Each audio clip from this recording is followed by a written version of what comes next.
रामू एक बुजुर्ग किसान था। गरीब, सीधा सादा और मेहनती। उसका परिवार था, बीवी राधा और दो छोटे बच्चे श्रावणी व शिवराज। हर साल बरसात से पहले वही चिंता, वही डर कि कहीं बारिश सब कुछ बहा न ले जाए। सुन रही हो राधा, इस बार तो छप्पर बिल्कुल जवाब दे देगा। चारों ओर से पानी टपक रहा है, बांस भी सूख गए हैं, न नई घास है न रस्सी। ऊपर से हाथ में एक पैसा नहीं बचा। कैसे चलेगा ये साल? रामू, अब हम क्या करें? भगवान ही मालिक है। तू दिन भर खेत में काम करता है, ऊपर से घर हर बार की तरह इस बार भी कमर तोड़ देगा। सोचती हूँ बच्चों को लेकर मायके चली जाऊं, कम से कम बरसात में चैन तो मिलेगा। ऐसे ना बोल राधा, ये घर चाहे मिट्टी का हो पर अपना है। दूसरों के घर में तो परछाई भी पराई लगती है। चलो आज कुछ बांस काट लाऊंगा और गोबर कहीं से मांग लाऊंगा। दीवारें लीप लूंगा, कुछ तो सहारा बनेगा। बाबा, मेरे स्कूल में सब बच्चों के पक्के मकान हैं। मेरे कपड़े हर बार भीग जाते हैं। सब कहते हैं कि मैं झोपड़ी वाली हूँ। क्या हमारा कभी भी पक्का मकान नहीं बनेगा बाबा? बोलो ना बाबा। बटिया तू मत रो, एक दिन जरूर तेरा घर बनेगा, जहाँ ना पानी टपकेगा ना दीवार गिरेगी।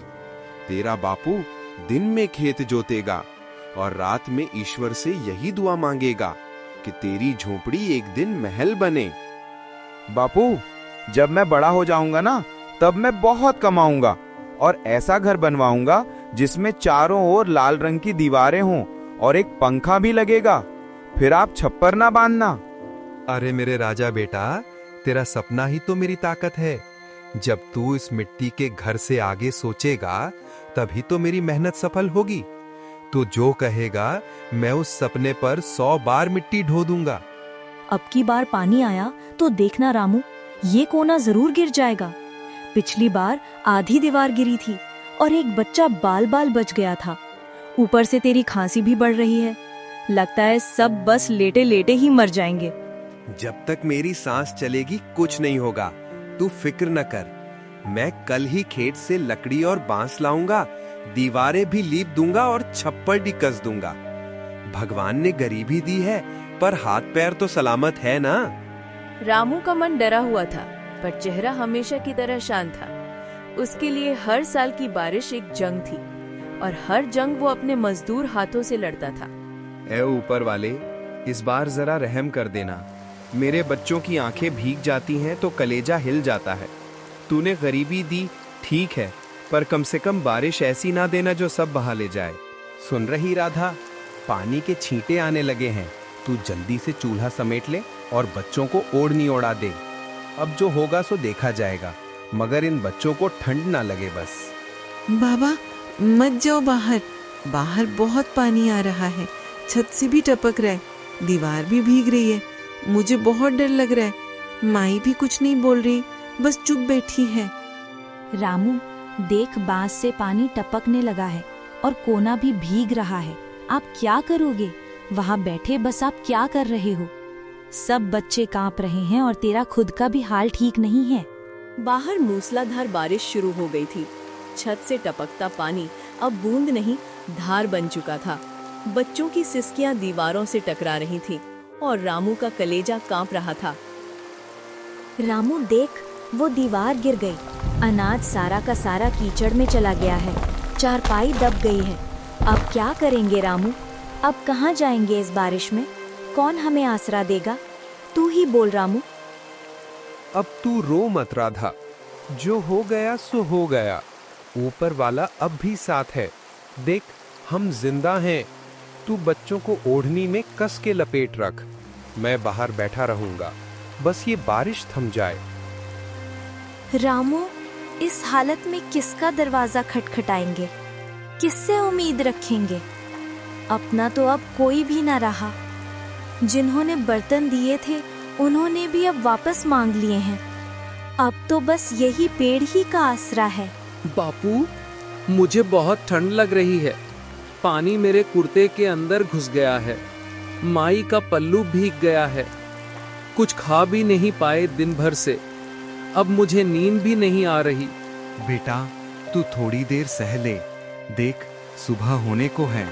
सूरज निकलेगा तो कपड़े सूखेंगे, पेट में रोटी भी आ जाएगी। बस तू हिम्मत रख, भगवान हम गरीबों का भी है, किसी दिन तो उसका भी दिल पिघलेगा। बाबा, मुझे मच्छर काट रहे हैं, पैर भीगकर अकड़ गए हैं और पीठ में भी दर्द हो रहा है। मेरा तो मन करता है रोते रोते चिल्ला दूं कि कोई आकर हमें बचा ले। बिटिया, मेरी जान, तू मेरी आंखों का उजाला है। तू मत घबरा, ये रात लंबी है पर खत्म जरूर होगी। मैं खुदा से मांगूंगा कि अगली बरसात में हमारे लिए छत भेजे, चाहे मिट्टी की ही क्यों ना हो। पूरा परिवार पेड़ के नीचे बैठा भीगता रहा। मूसलाधार बारिश सिर पर पड़ रही थी। बच्चों के दांत कटकटा रहे थे। राधा की आंखें फटी फटी थी।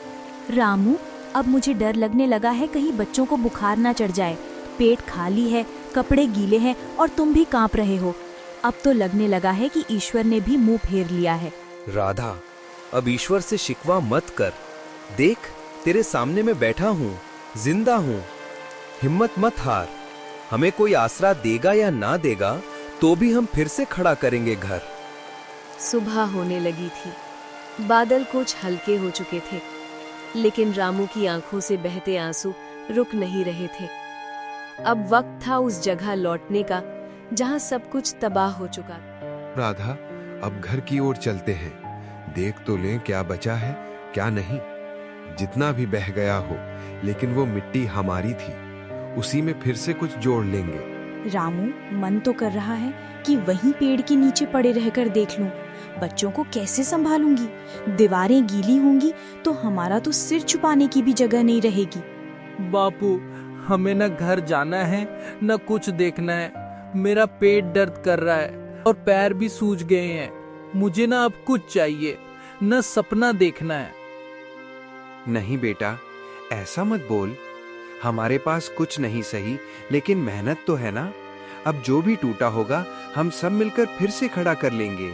चल बेटा, तू मेरा हाथ पकड़ ले, हम दोनों मिलकर एक एक दीवार उठाएं। उजड़े घर में खड़ा रामू का परिवार जैसे किसी वीरान मंदिर में दीप जलाने आया हो। चूल्हा गीला था, लेकिन आंखों में फिर से गर्मी लौट रही थी। राधा, तू वो पिछला कोना देख जरा, मिट्टी सूख गई है ना। मैं सोच रहा हूँ दीवार वहीं से फिर से खड़ी करूँ, और ये जो छप्पर गिरा है उसे बांस से टिका देते हैं। दोपहर तक कुछ शक्ल बन जाएगी घर की। बापू, मुझे भूख लगी है। कल की खिचड़ी भी ठंडी थी और माई ने खुद नहीं खाई, बस हमें ही दे दी। अब पेट में कुछ जाएगा तभी तो हाथ चलेगा। बेटा, तू हिम्मत रख, मैं जंगल की तरफ जाऊंगा, कुछ सूखी लकड़ी काट कर लाऊंगा और बाजार में बेच दूंगा। जो पैसे मिलेंगे उनसे आलू या चना लाऊंगा, फिर तेरी माई चूल्हा जलाएगी। बाबा, मुझे भी साथ ले चलो, मैं भी लकड़ी चुन लूंगी। देखो, मेरी उंगलियां मजबूत हो चुकी हैं। मैं भी आपकी मदद करूंगी। बस खाना जल्दी से ले आना बाबा, मुझे भूख से चक्कर आने लगे हैं। नहीं बिटिया, तू अभी घर पर रह। मैं नहीं चाहता तू कांटों में पांव फंसा के रोए। तू मेरी जान है, पहले तुझे पढ़ाना है। देख, तू बड़ी होकर मास्टरनी बनेगी, तू ही तो इस घर को संभालेगी। रामू कुल्हाड़ी लेकर जंगल की ओर निकल पड़ा। जेब खाली थी, मगर उम्मीद अब भी जिंदा थी। बच्चों की भूख का दर्द उसे और मजबूत कर रहा था। जंगल में लकड़ी काटते काटते रामू अचानक थक कर बैठ गया। वहीं उसे एक अजीब सी जगह दिखी। जमीन पर सरकंडों के पीछे एक सुराख था, जैसे कोई रास्ता भीतर जाता हो। रामू हैरान होकर बोला, ये कैसा सुराख है? लगता है कोई बिल जैसा है, मगर इसके अंदर तो, अरे ये तो गुफा है। रामू हिम्मत करके अंदर गया। अंदर पहुंचते ही उसकी आंखें चौंधी आ गई। चारों ओर सोने चांदी के सिक्के, हीरे जवाहरात, गहनों के ढेर रखे थे। हे भगवान, ये कैसी दौलत है? मैंने तो ऐसा कभी सपने में भी नहीं देखा। मगर रामू लालची नहीं था। उसने बस अपनी बीवी बच्चों की भूख याद की। उसने गहनों को नहीं छुआ, बस कुछ सोने के सिक्के उठा लिए ताकि घर लौटकर बच्चों के लिए खाना ला सके। मुझे जितनी जरूरत है बस उतना ही लूंगा।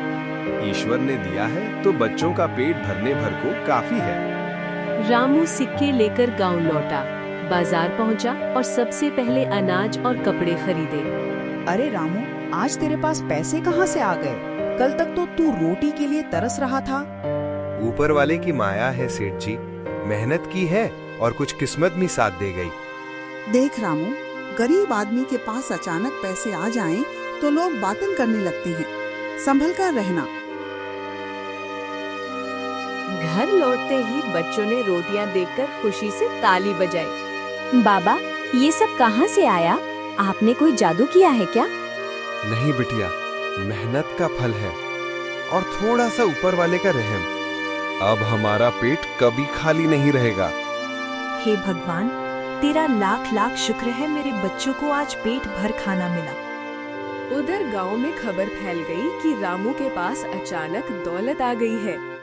ये खबर राजा अशोक तक भी पहुंच गई। जाकर पता करो कि ये रामू कौन है।